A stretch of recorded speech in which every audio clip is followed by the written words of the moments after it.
એમના ઉપર હુમલો કરવામાં આવ્યો અને આ વિસ્તારમાં બાબર સિટીનું અને આજુબાજુનું વાતાવરણ ડોળીને અસામાજિક તત્વોએ પોતાનો મનસૂબો અને પોતાની દાદાગીરી એ બહાર લાવવા માટેના તે પ્રયત્નો કર્યા છે અને વખોડી કાઢીએ છીએ। અમારી પોલીસ પાસે એક જ માગણી છે, સમગ્ર ઠાકોર સમાજના યુવાનો ધારાસભ્યશ્રી છે, અમે બધા આગેવાનો છીએ। અમારી પોલીસ પાસે 2-3 બાબતની આ બાબરના શહેરની સુરક્ષા માટેની માગણી છે।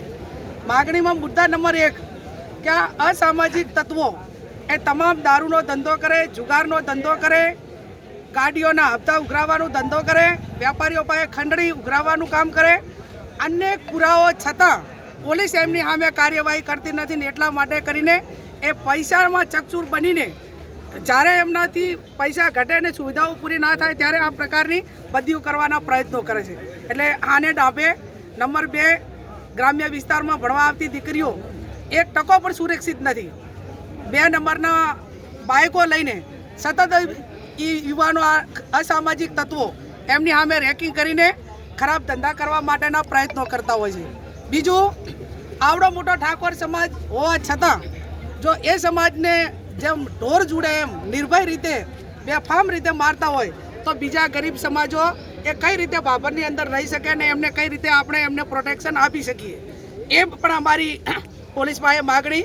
બીજું કે આ ઘટના બની એ ટાઈમે બાબર ટાઉનની પોલીસ અહીંયા હાજર હશે, એને પોઈન્ટ આપેલો છે, તો એ પોલીસે પોતાની જે જવાબદારી છે એ શા માટે કાર્યવાહી ન કરી? જ્યારે એ લોકો મારીને નાહી ગયા અને એમ્બ્યુલન્સ આવી ત્યાં સુધી પોલીસનું કોઈ કાર્યવાહી નજરની સામે નથી આવી। બીજું, બજારની અંદર હોન્ડાથી લીધેલા બાઇકો હોય, બીજું અન્ય ઉઘરાણી હોય તો જે તે એજન્સીઓને કરવાની હોય, પોલીસને કરવાની હોય, એના બદલે અસામાજિક તત્વો એ આ વારંવાર હોન્ડાવાળાના બાઇકવાળા પાસે હપ્તાને ઉઘરાણી કરાવતા હોય છે અને એના હિસાબે અવારનવાર આ બબાલું થતી હોય છે।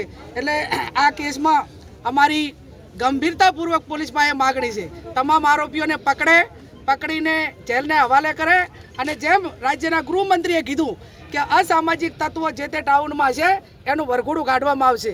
તો આ તમામ આરોપીઓને પકડીને શ્યામ હોટલે જ્યાં ઘટના બની ત્યાંથી કરીને પોલીસ સ્ટેશન સુધી એનું વરઘોડું કાઢવામાં આવે અને એમના સામે કડકમાં કડક કાર્યવાહી કરીને એની સાથે સંકળાયેલા જે વોટ્સએપ ગ્રુપો છે એ વોટ્સએપ ગ્રુપો મારફત વારંવાર મેસેજ કરીને ટોળા ભેગા કરીને એકયારે સામૂહિક હુમલા કરે છે। તો આ કઈ રીતે બંધ થાય આ બાબતની માગણીઓ એ અમારી પોલીસ પાસે છે। અત્યારે અમે બધા જ બજારમાં મૌન રીતે ચાલીશું, બજારના વેપારીઓને વિનંતી કરશું કે બજાર બંધ રાખીને અમને સમર્થન આપે અને કાયદો અને વ્યવસ્થા જળવાઈ રહે એ રીતે શાંતિમય રીતે પોલીસ સ્ટેશન જઈ અને અમે અમારી માગણીઓ મૂકીશું।